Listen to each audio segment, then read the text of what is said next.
Ada beberapa quote yang mungkin menarik dari Ibnu Qayyim ya. Antara lain beliau bicara begini, dia yang senantiasa menjaga hatinya dekat dengan Tuhan akan menemukan kedamaian dan ketentraman. Sementara dia yang memberikan hatinya kepada manusia akan menemukan kegelisahan dan ketakutan. Makanya yuk kita latihan mencintai Allah.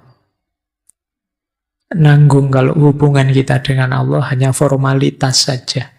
Apalagi kita menganggap Allah hanya beban saja. Wong kita sudah ngaku jadi orang beriman. Kita sudah bersaksi. Ya jangan tanggung-tanggung. Mari beragama sepenuh daya, sepenuh hati. Lanjut, beliau bilang juga begini. Jangan rusak kebahagiaanmu dengan kekhawatiran. Jangan rusak pikiranmu dengan pesimisme. Jangan rusak kesuksesanmu dengan kecurangan. Jangan rusak optimisme orang lain dengan menghancurkannya.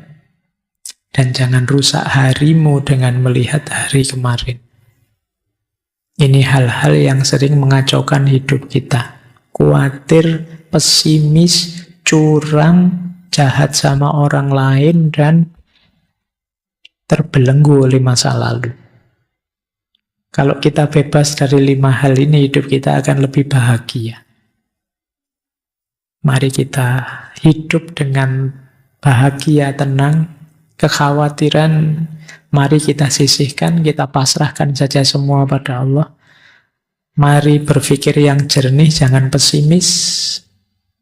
Mari hidup yang lurus saja, jangan curang, jangan dikira saya curang tetap bisa sukses kok Pak.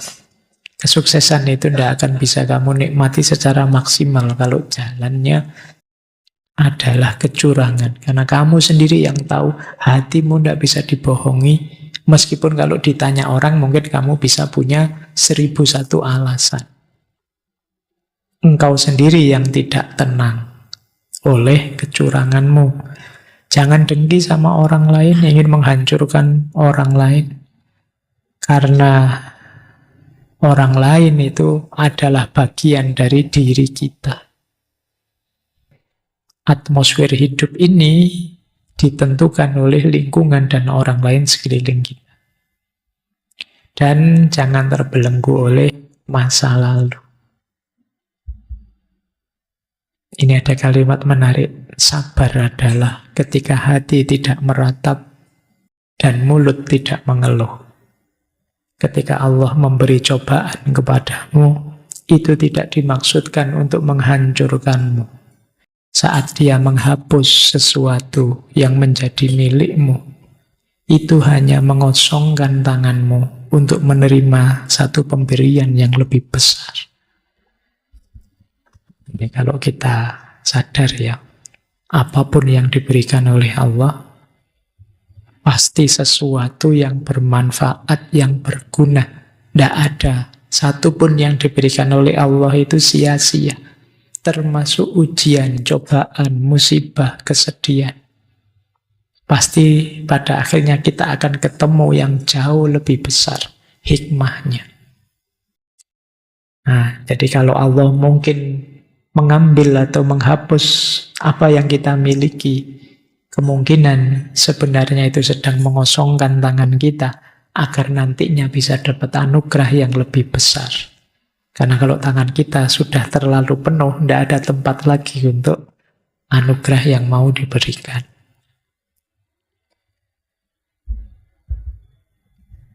Tidak ada sesuatu yang paling disukai oleh setan selain melihat seorang mukmin yang berhati murung.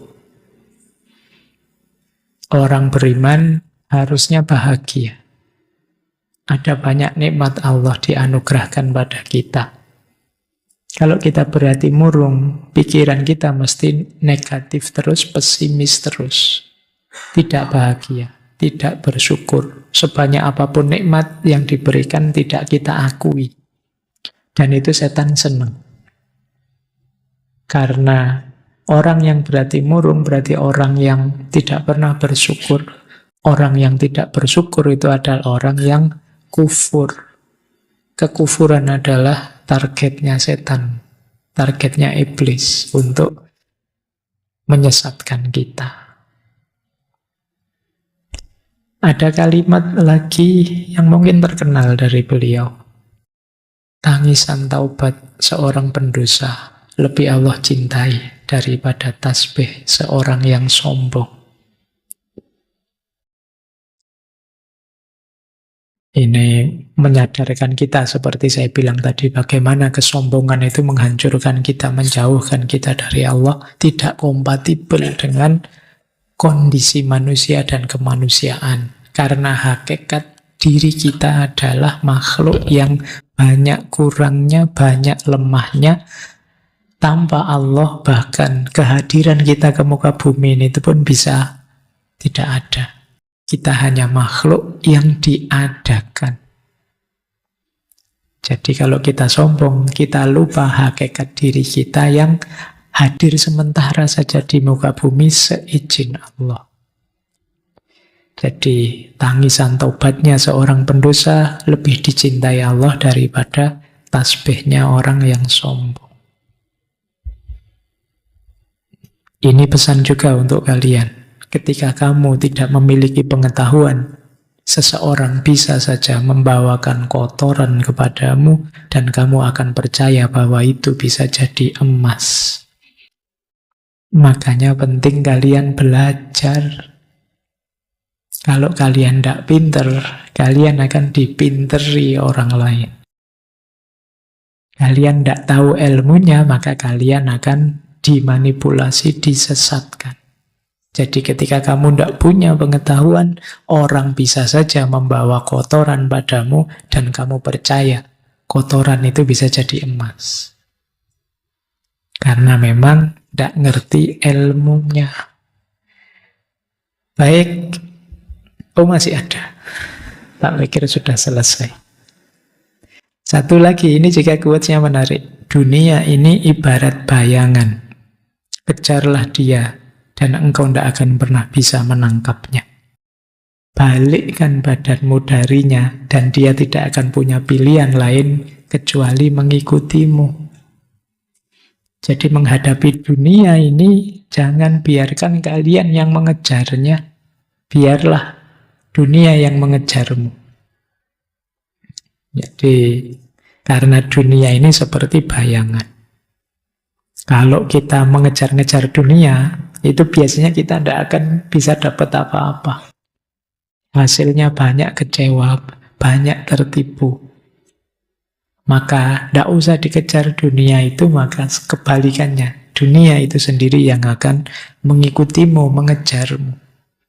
Boleh dicoba. Fokuskan perhatianmu pada selain dunia, maka dunia akan mengikutimu. Kenapa sekarang rasanya sulit sekali kamu mendapatkan hal-hal duniawi ini itu? Karena selama ini kamu terlalu mengejarnya. Biarlah dunia jadi efek saja. Biarlah dunia jadi bonus saja dari perjalanan kita yang sepenuhnya menuju Allah. Jadi yang kita tuju mari Allah saja. Melakukan apapun kita niati lillahi ta'ala untuk Allah, mencari keridhaannya Allah. Dari situ dunia otomatis akan kita dapatkan. Jadi biar dia yang ngejar kita. Kita belajar sepenuh hati lillahi ta'ala, tidak pakai target-target duniawi. Kerja juga begitu. Nah, kalau kita mengejar Allah, ya mungkin efek-efek duniawinya dapat, tapi tujuan utama tidak terabaikan, yaitu Allah. Baik, mulai ya menyehatkan jiwa. Kita awali dari beberapa gangguan jiwa. Yang pertama, biar tidak lupa, kita awali dari gangguan jiwa karena humor-humor tadi, cairan-cairan tadi tidak seimbang. Jangan lupa seorang sanguinis yang tadi dominan darahnya itu kalau ekstrim bisa memunculkan pribadi yang hiperaktif, impulsif, dan mania. Jadi wajar saja ada orang ekstrovert, tapi kalau bablas tidak terkendali, ini kan dominan darah yang sifatnya panas tadi, dia akan hiperimpulsif, ngamuan, mania. Makanya dalam bahasa Indonesia kan ada istilah darah muda, darah panas. Itu sebenarnya arahnya ke sini. Karena memang aspek darah itu unsur panas. Jadi kalau kalian merasa, Pak saya kok ngamuan ya Pak, saya kok tidak bisa diam ya Pak saya, ya harus hati-hati, harus siap-siap untuk ngerem. Karena kalau tidak, ya ketemunya itu hiperaktif, impulsif, dan mania. Sementara yang flegmatis tadi yang cenderung tenang, cenderung tidak mudah terpengaruh, dominasinya yang lendir tadi, yang paling bawah, balhom, itu dalam bentuk ekstrim akan melahirkan orang yang apatis, cuek, lamban. Jadi disuruh ngapa-ngapa nanti saja, besok saja. Itu kalau dalam bentuk ekstrimnya ya masalah, jadi orang apatis. Apatis itu sudah tidak percaya lagi apa-apa, sudah cuek total pokoknya. Nah ini kalau dominan terlalu besar aspek flegmatisnya. Kemudian kalau yang terlalu dominan kolerisnya, yang tadi leader tadi, seorang yang ingin dominan tadi, pada akhirnya dalam bentuk ekstrim yang mulai ada disorder, gangguan jiwa, itu biasanya muncul dalam bentuk agresif, antisosial, dan narsis. Jadi orang narsis itu kan ingin tampil terus, ingin dia disebut unggul terus, disebut baik terus. Ada enggak di sini yang tiap hari posting selfie-annya sedang ngapain, sedang apa, sampai temenmu bosen nge-like, bosen jempoli. Jadi kamu khawatir hilang, kamu ada FOMO-nya terus tiap hari tampil. Hati-hati jatuh pada narcissistic disorder. Justru kamu jadinya tidak menikmati hidup. Kamu hidup mengandalkan pengakuan orang, pujian orang. Ini juga masalah. Makanya hati-hati. Oke. Apalagi ada ciri antisosial. Karena tadi orang koleris itu kekurangannya kan sering daya empatiknya rendah. Jadi dia pinginnya maju, pingin sukses. Lupa bahwa orang lain mungkin ada situasi-situasi khusus yang tidak sama dengan dirinya. Kemudian kalau yang melankolis, yang dominasi empedu hitam tadi, bentuk ekstrimnya adalah putus asa, cemas, pesimis, overthinking. Nah, dari gangguan-gangguan ini, semoga teman-teman tidak ada yang merasa ngalami. Kalau ada, ya berarti gangguan jiwa. Ini bentuknya agak ekstrim, tidak apa-apa teman-teman, sekali-sekali kalau memang merasa terganggu dengan ini, datang saja ke psikolog psikiater. Tidak apa-apa, itu bukan aib, ya sama kayak sakit fisik kita nyari dokter, ya sakit mental juga kita cari ahlinya. Kalau memang sedang gelisah. Kalau sarannya Ibnu Sina apa? Kalau penyakit akibat ketidakseimbangan cairan ini, yang pertama perhatikan dietnya. Apa yang harus dimakan, apa yang jangan dimakan. Nanti ada makanan yang sifatnya panas, dingin, lembab, kering. Nah, itu untuk menyeimbangkan tadi yang dominan apa, berarti kurang apa. Ya nanti kapan-kapan kalau ada yang perlu nanti tak kasih apa sih yang kalau dominan sanguinis, flegmatis, koleris, melankolis itu apa yang harus dimakan, dietnya apa. Cuma kalau disampaikan di sini agak bertele-tele, karena masih banyak materinya. Kemudian yang kedua, gaya hidup olahraga. Cukup istirahat, cukup. Nah, semoga teman-teman termasuk yang masih sadar olahraga dan sadar istirahat. Kalau olahraga mungkin masih banyak yang suka ya. Saya olahraga tiap hari Pak, kalau ada siaran langsung sepak bola mesti nonton. Itu namanya bukan olahraga, nonton olahraga. Biasanya yang males olahraga itu kalau ditanya, "Mbok kamu olahraga?" Ya sudah, di kampus itu lantai 4 tiap hari saya naik, saya turun, kan itu olahraganya. Mesti gitu kan. Itu alasannya orang males olahraga itu. Baik, ya kalian tetap harus ada olahraganya, ada istirahat. Istirahat juga penting. Semoga di sini tidak banyak yang suka melekan. Ya begadang itu boleh saja, tapi jangan sering-sering. Kalau bisa ya tidak pakai begadang lah, kalau tidak terpaksa. Ya kalau yang usia-usia kalian biasanya kan begadangnya kalau sekarang ngafe ya, ngopi, atau nonton siaran olahraga, nonton sepak bola gitu ya. Ya tidak apa-apa, cuma jangan sering-sering, nanti ada efeknya pasti. Gaya hidupmu yang tidak sehat mesti ada efeknya. Kemudian emosi. Kendalikan emosi, stres sekecil apapun bisa mempengaruhi keseimbangan cairan tadi dalam diri kita. Dan yang keempat tentu saja nanti ya kalau memang bermasalah ada obatnya, ada herbalnya, termasuk terapi-terapinya. Kalau memang sudah sakit. Baik, ini yang berhubungan dengan cairan tubuh atau humor. Sekarang kita lebih dalam lagi. Gangguan jiwa jenis kedua. Kalau tadi karena cairan, kalau ini karena masalah mental. Jadi, masalah mental itu apa? Ada 3, cemas, depresi, stres. Kalian mungkin banyak yang, karena saya kapan itu baca berita, tingkat orang yang mengalami gejala kecemasan itu di Indonesia pesat sekali jumlahnya, peningkatannya. Kalian juga kan sering mencurhatkan overthinkingmu dan lain sebagainya. Itu gangguan kecemasan sebenarnya. Solusinya menarik, kata Ibnu Sina, kalau untuk masalah mental yang itu isinya cemas, depresi, stres, lakukan terapi mental juga. Terapi mental itu isinya 3, logika, ilmu, dan filsafat.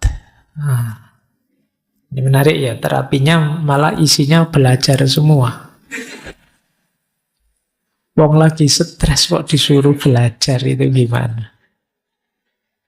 Maksudnya apa? Yang pertama, logika itu membantu kita berpikir jernih dan rasional. Misalnya kita cemas, kadang-kadang kecemasan kita itu tidak beralasan. Cuma ya mengganggu kita tiap hari. Nah kalau pikiran kita jernih, kita bisa menegaskan, ngapain aku kok cemas? Wong itu belum terjadi, masih besok, masih bisa ya, bisa tidak. Kok aku sepanik itu sekarang? Ini pikiran yang bisa ngontrol kita seperti itu, logika. Jadi logika membantu kita berpikir jernih. Nah teman-teman boleh mulai latihan logika, ya, latihan berpikir jernih dan rasional. Kemudian yang kedua, ilmu. Kenapa harus ilmu? Ilmu itu membantu kita memahami dunia. Seringkali yang membuat kita stres, depresi, cemas, itu kan situasi-situasi di sekeliling kita yang kita tidak paham. Kemarin, waktu pandemi itu, seluruh dunia belum terlalu paham tentang kerja dan mekanismenya virus COVID-19. Semuanya panik, banyak orang stres, banyak orang depresi. Tapi begitu diteliti kemudian tahu, oh ternyata virusnya ini, cirinya begini, kelemahannya ini. Ini kan ilmu. Begitu ngerti ilmunya kita tenang sudah. Banyak kecemasan-kecemasan kita karena kita belum tahu. Jangankan yang besar-besar, belum tahu yang kecil-kecil saja kan juga. Mungkin yang belum pernah ngaji ke sini misalnya membayangkan nanti ngaji di sana kayak gimana ya. Ada absennya ndak ya? Boleh ndak ya saya? Jadi kan pikiranmu kan macam-macam. Tapi begitu ke sini sekarang kamu ngerti ilmunya. Nanti datang lagi kamu sudah ngatur strategi. Oh situasinya kayak gitu, saya datangnya belakangan saja, nanti duduknya di pojok sana kamu bisa ngatur. Lebih tenang. Maka kuncinya orang stres yang kedua itu ilmu. Ya tadi kalian misalnya belum ngerti tentang teori-teori carian humor dan lain sebagainya tadi. Sekarang ngerti. Oh saya ini kok marah-marah ini urusan darah ini yang panas ini. Berarti jangan makan ini dulu, jangan ini dulu biar nggak tambah ngamuan. Ini sekarang kita ngerti ilmunya. Yang ketiga filsafat.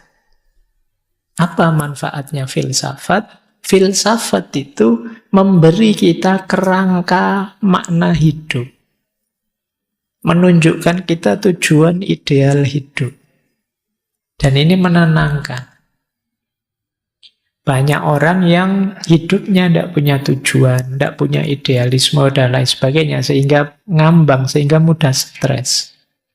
Orang itu kalau punya tujuan hidup, punya visi, punya makna hidup, mungkin mengalami kegagalan-kegagalan kecil bagi dia biasa. Yang penting tetap lanjut menuju cita-cita besarnya. Dan cita-cita besar ideal itu ya kita menempuhnya lewat jalur filsafat. Saya sering bilang filsafat itu salah satu jalan untuk kita menseriusi hidup. Jadi selama ini mungkin kita autopilot saja. Bahkan kalian mungkin kuliah sudah semester akhir juga masih belum punya cita-cita, belum punya tujuan. Kalau ditanya hidupmu mau kamu bawa kemana? Kamu ingin hidup yang seperti apa? Belum tahu Pak, belum mikir ke sana. Bahkan jurusan ini saya kira saya juga salah ngambilnya.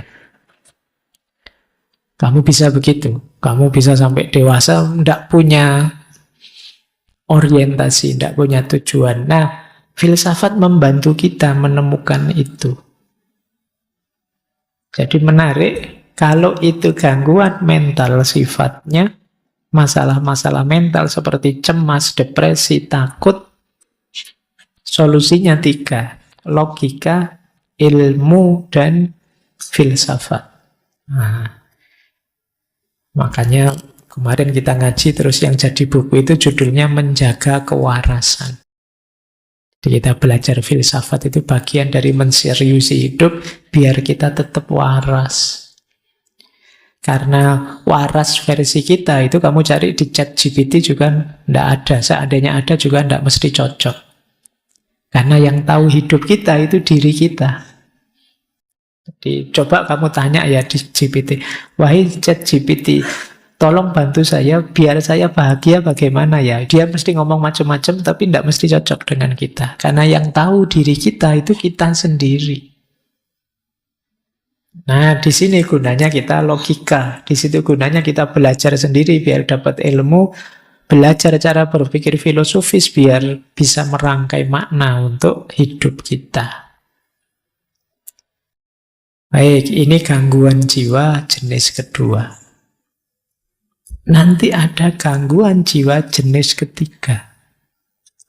Kalau jenis ketiga ini masalah emosional, sedih, atau marah, atau takut. Ini masalah emosi. Batin yang lelah, ini masalah emosi. Nah, kalau masalah emosi, menurut Ibnu Sina, solusinya adalah terapi emosional. Nah, terapi emosi kalau tadi logika, ilmu, filsafat, kalau ini musik, puisi, dan seni. Nah, ini menarik ya. Jangan salah, Ibnu Sina juga ahli musik. Beliau bisa memainkan banyak alat musik, juga bisa menyanyi. Nah, Baik. Musik, kata Ibnu Sina, bisa membantu kita untuk meredakan ketegangan, menemukan kedamaian, juga mengekspresikan emosi. Kalau kalian sedang sedih, marah, atau sedang sangat jengkel, itu kan kadang-kadang coba cari alat musik apa, terus kamu main sak kapoke, lampiaskan kamu bisa. Tidak bisa Pak saya main Pak. Yus dimain ke sak senengmu aja kan sudah bisa untuk pelampiasan. Ada gitar nganggur, kamu genjreng sak kapoke, sak pedote, senare, gitu ya wis puas aku misalnya. Nah ini yang disebut terapi emosional. Nyanyi, karaoke, sak keras-kerasnya nyanyilah. Itu bisa meredakan ketegangan dalam batin.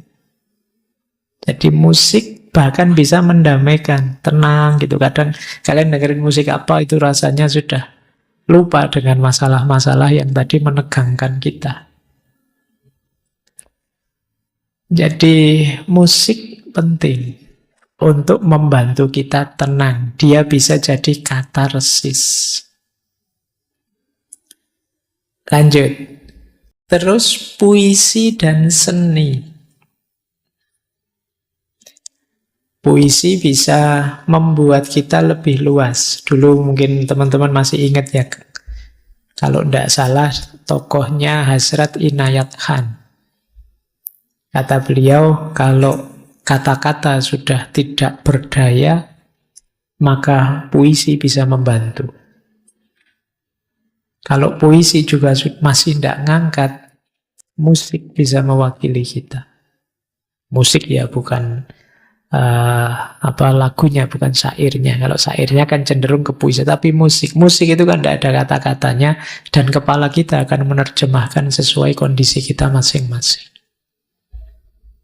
Ya nanti kalau digabung dengan pandangan sufi yang lain, pada puncaknya sebenarnya katarsis paling hebat adalah kediaman kita.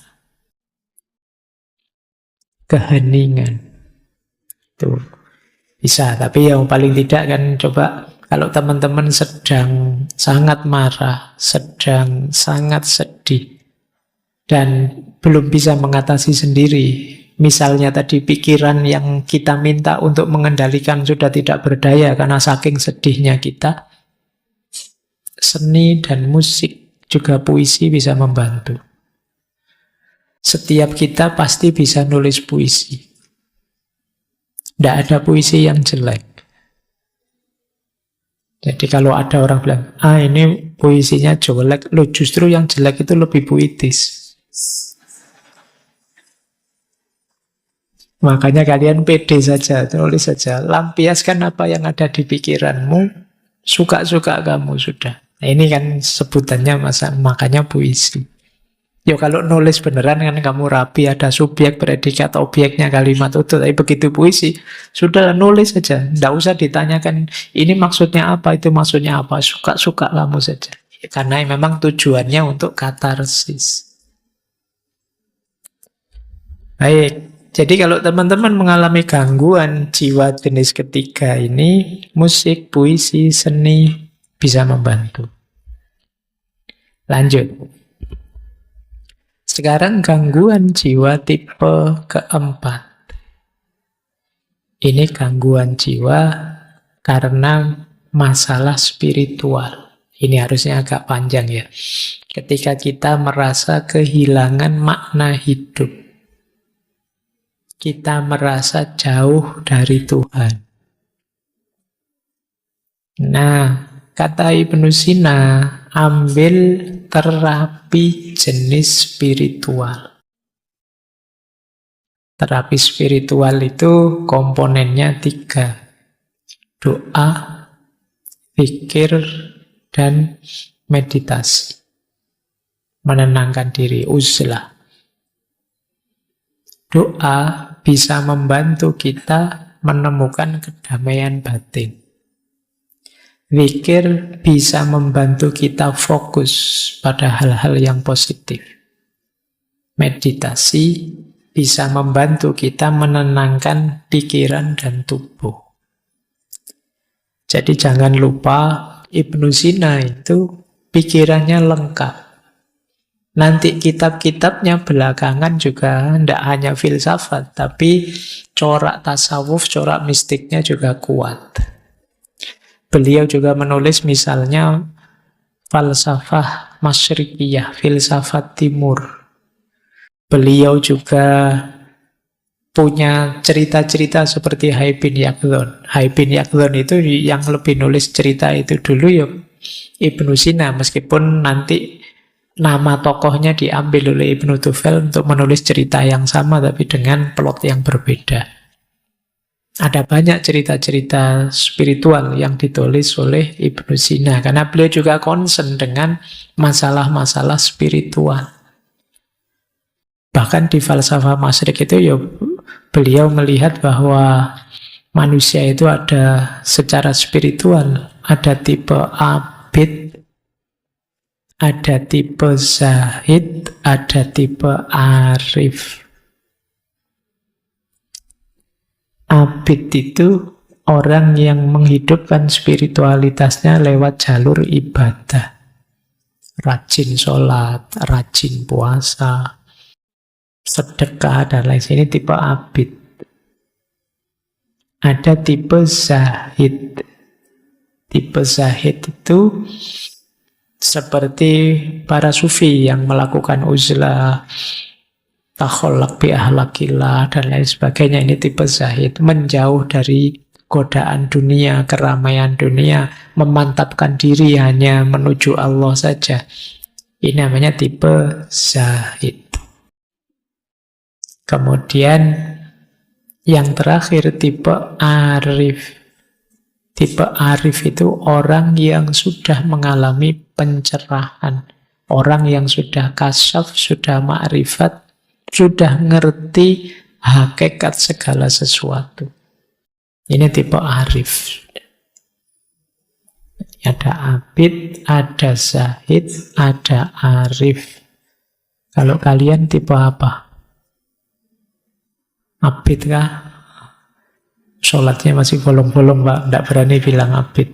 Zahid, apalagi, Pak. Arif, sangsoyo.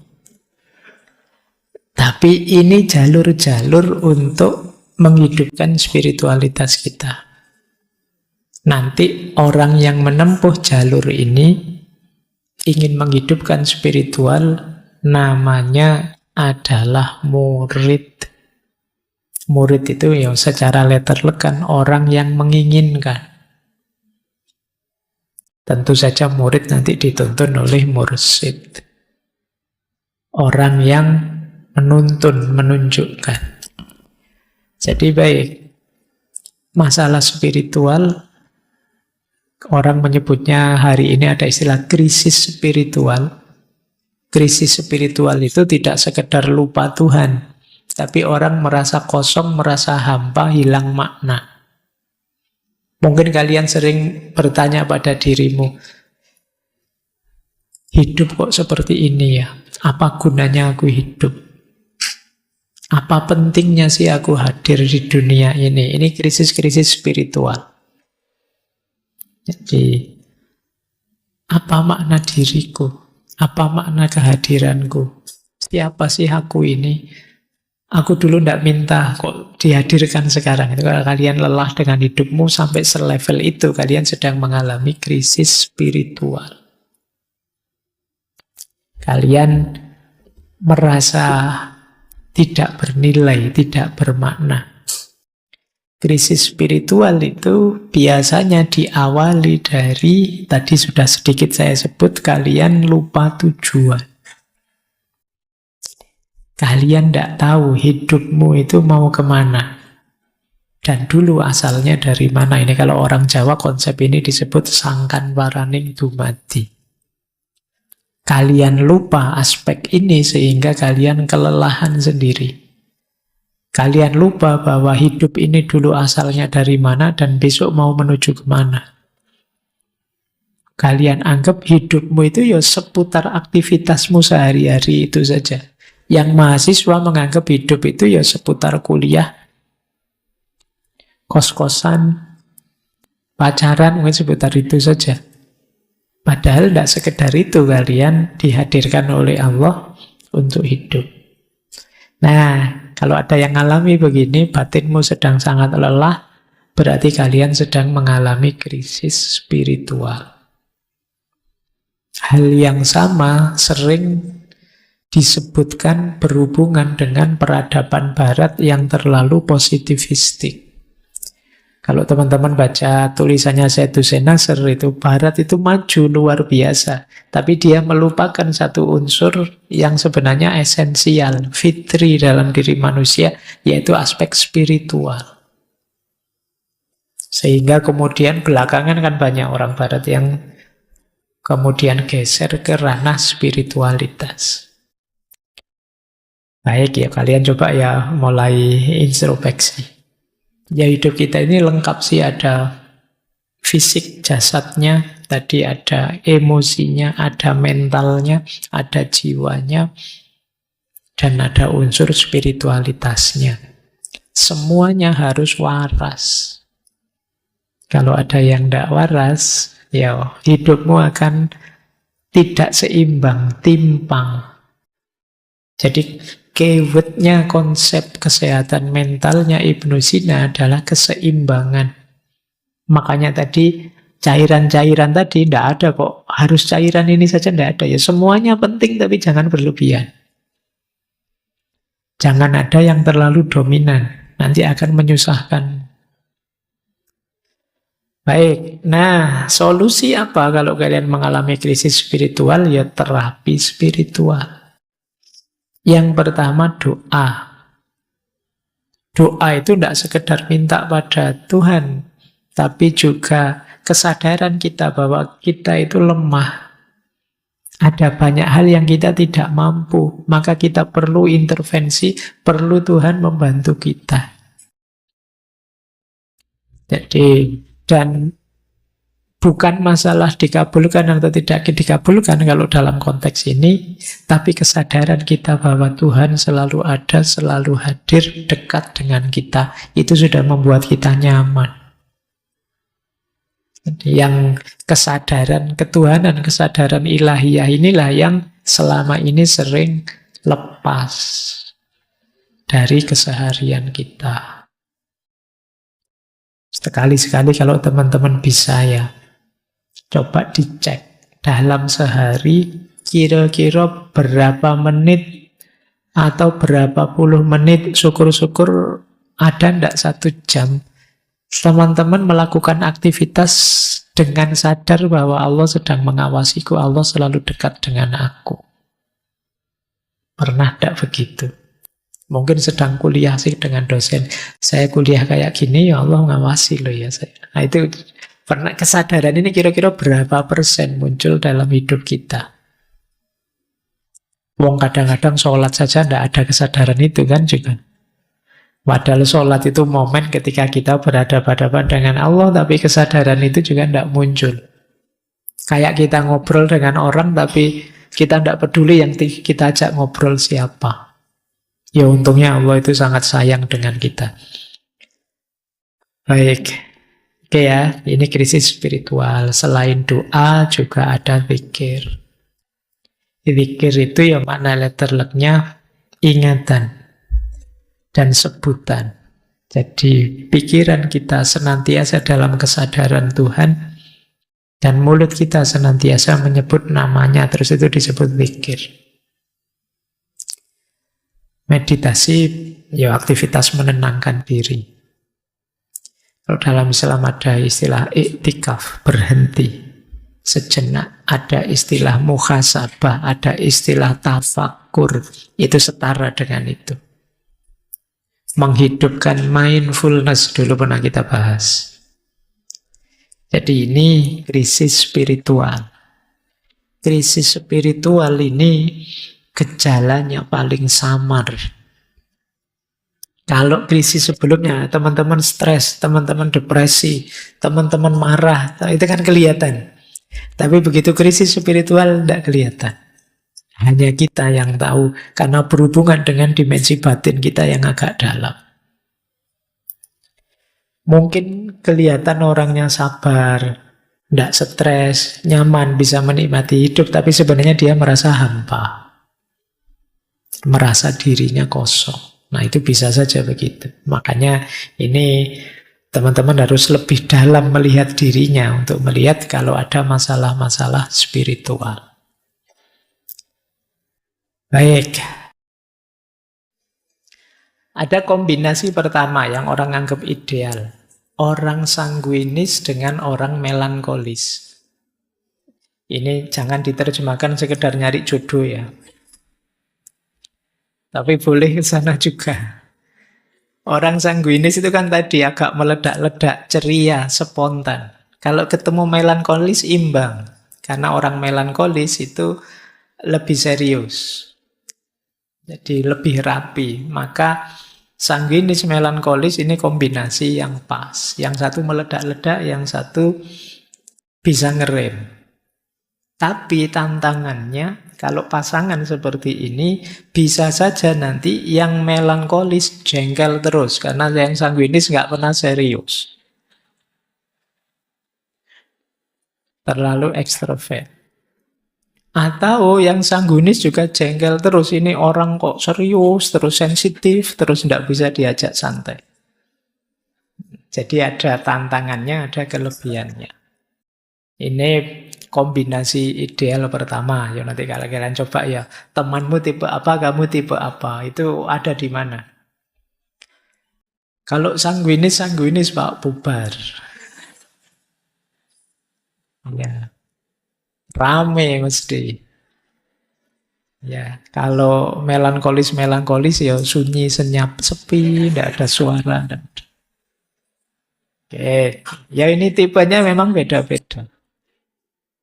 Baik, ini kombinasi ideal pertama. Bisa juga kombinasi ideal kedua.